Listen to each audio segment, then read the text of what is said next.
arī tu esi bijusi ļoti burtiski klātesoša šiem notikumiem un līdz ar zirgu. Un saki, lūdzu, kādas ir tavas emocijas tagad pēc otrā starta, otrā finiša, otrā zelta? Nu, emocijas, protams, ir vienkārši. Man liekas, ka būtu vēl trakāks, ja nebūtu tāds nogurums.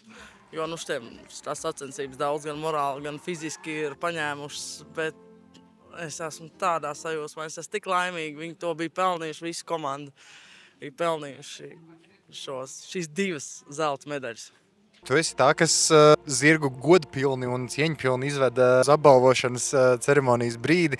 Saki, kādas sajūtas valda tur? Ejot uz apbalvošanu ar viņu, tas nav tik sarežģīti. Tad viņš vēl ir kaut cik mierīgs un viņš parāda, viņam patīk arī izrādīties, protams, visiem. Viņš zina, ka viņš ir pelnījis, kad visi šie aplausi, kas ir, tā ir neaprakstām sajūta, ka tu ej iekšā ar to zirgu un visi tie aplausi ir. Kamēr stāvēt tur, tikmēr ir nedaudz grūtāk, jo viņam apnīk. Un tad viņš sāk man kost. Un ja man nav pietiekami daudz gardumu līdzi, tad viņš grauž mani. Pirmajā apbalvošanā viņš uzvedās ļoti labi, nāca ārā ļoti mierīgi, bet parasti jau vismaz Tokijā viņš nāca ārā ar tādiem palicieniem, ka man likās, ka būs jāķer viņš kaut kur, kad es viņu nenoturēšu.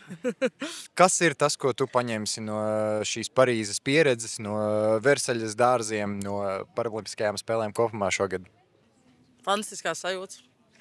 Kāds bija pieredze, kārtējā pieredze šāda mēroga sacensībās.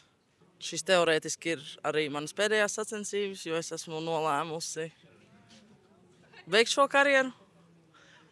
Bet ar paralimpisko komandu vēl, uz sacensībām, ja ir vajadzība, es labprāt aizbraukšu, bet ikdienā nē. Tā kā šis ir man tādi ļoti nozīmīgi mači un ļoti skaisti pabeigt šo visu ir ar 2 zelta medaļām.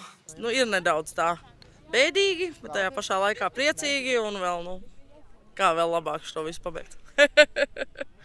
Un varbūt tev ir kaut kas, ko novēlēt Latvijā sev tuvajiem, tālajiem latviešu cilvēkiem? Paldies visiem par apsveikumiem, par to, ka atbalstīja mūs un turēja īkšķus un par skaistajām ziņām arī veikala darbiniekiem, kas ar radiniekiem uzzina un tev sūta sveiciens visai komandai. Tas ir tāds, wow, ok.